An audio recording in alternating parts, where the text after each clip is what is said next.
What's up, everybody? My name is Aiden, and welcome back to another video. Ladies and gentlemen, today we are going to be discussing the Chicago Bulls and their unfortunate defeat in overtime against the Phoenix Suns.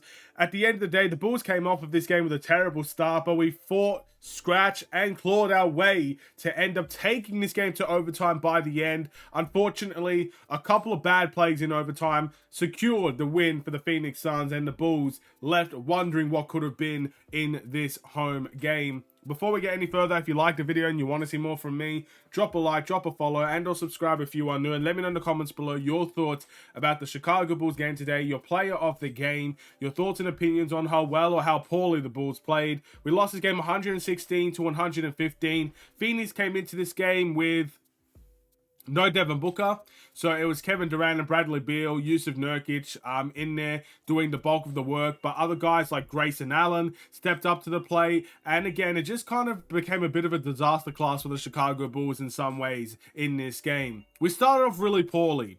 At the end of the day, that's one thing to take away from the Chicago Bulls team. There was a 17-4 run in this game for the Phoenix Suns, and that is... Again, that cost us the game, let's be honest. I know it's so easy to kind of look at the end of the game and put blame on that. But the offensive end in the first quarter, in my opinion, took us out of this game. 17-4 run so early, and that led to Phoenix having the lead the majority of the game. That led to the Bulls scratching and clawing and fighting their way back in the late first, second, and third and fourth quarters in this game. And I felt like if we didn't have that type of start, we probably would be talking about a Bulls victory today. Unfortunately, we are not talking about a Bulls victory today. Of course, guys that probably shouldn't be getting hot from the field got hot from the field as well. Bradley Beal had an off night. This is his first game back in this season, and he struggled, and you could see that he struggled. And again, if you're a Phoenix Suns fan watching this video, let's be honest, you're not worrying anyway, but I guess you could get it from a Bulls fan here. You don't need to worry about Bradley Beal. He'll be fine. It's just going to take him a couple of games to kind of adjust, and he'll get back on track.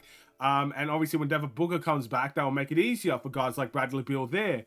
But this was a golden opportunity for the Bulls that we kind of let down in many ways. And I respect the valiant effort. I respect the hard work that went into this game. I respect that the Bulls did not give up. I respect that the Bulls fought.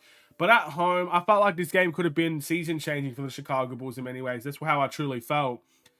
And it sucks to kind of see that we let it go in the last couple seconds of that game. But yeah, guys that shouldn't have got hot in this game. Guys like Grayson Allen. I think he had, 26? Let's see how many points Grayson Allen had in this game. I think it was 26 points. Let's take a look. Grayson Allen had 26 points. Kevin Durant had 25 points. Yusuf Nurkic had 20 points. And obviously guys like Okogie with 7, Watanabe with 6, Goodwin with 6.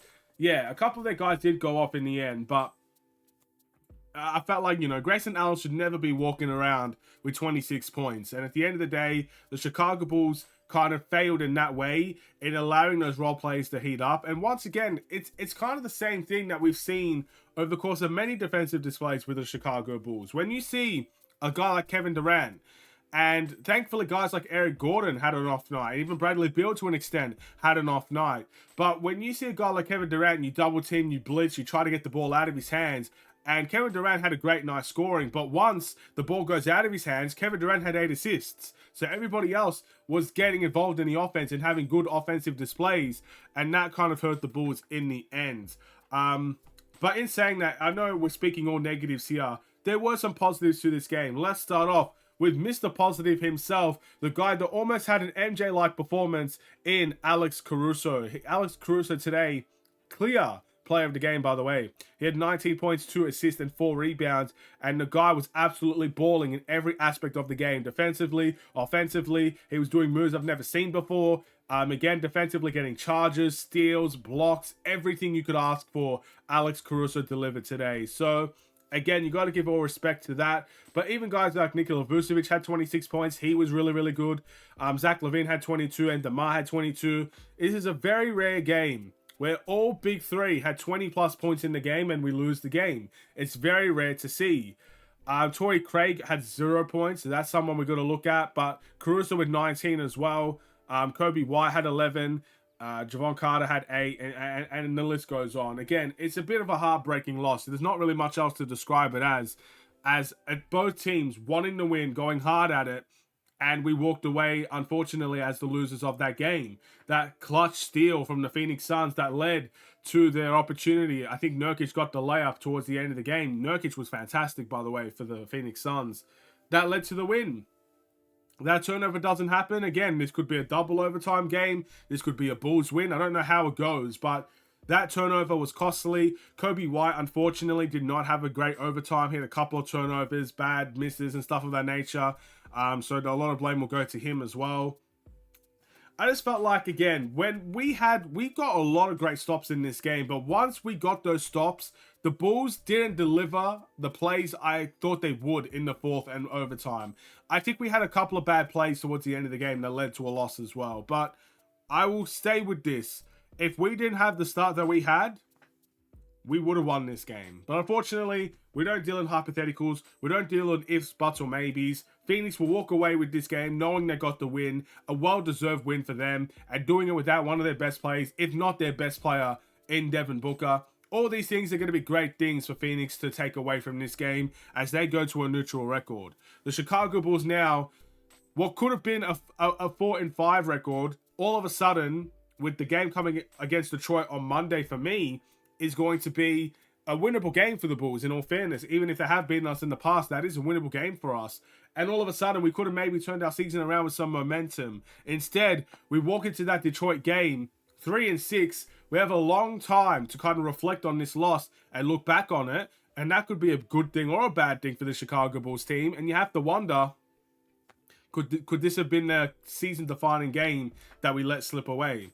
I guess time will tell. But looking at the must improve, I think Torrey Craig once again has to be in there. 20 minutes only for Torrey Craig today. 0 points. Not shooting the ball well at all. And he's not even really taking any shots. I don't know what it is.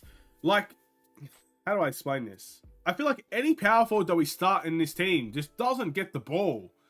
So, yeah, I think to an extent the starting lineup is holding that position back, whether that's Torrey Craig or Patrick Williams or Alex Caruso, whoever's starting in that position. That powerful position kind of feels like a curse at this point. It kind of does feel like whoever starts there is not going to be good. So now all of a sudden we're probably saying, a lot of people might be saying start Patrick Williams again. At the end of the day, I feel like whoever starts in that position is at a massive disadvantage coming into this game. Torrey Craig suffered that today. My player of the game is Alex Caruso. Again, the points don't lie, the steals don't lie, the blocks don't lie, the assists don't lie. Most importantly, the plus-minus doesn't lie.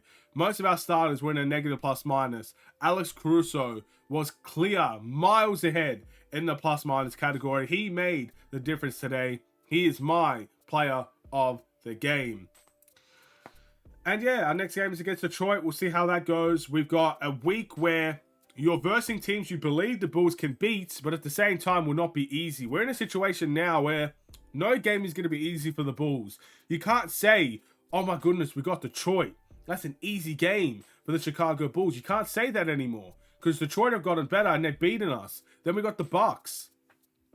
I think that speaks for itself. 2 games against Orlando. Orlando's playing some really good basketball at the moment. And then we've even got Miami towards the end of the week. It's going to be a tough one for the Chicago Bulls. We'll figure it out. We'll see how well they can do. But I'm going to end this video here. Thank you for watching. Drop a like and a follow. And or subscribe if you are new. I will see you in the next Chicago Bulls related video. Have a wonderful and safe day. Stay safe, stay healthy, and stay tuned for more. Take care. And peace.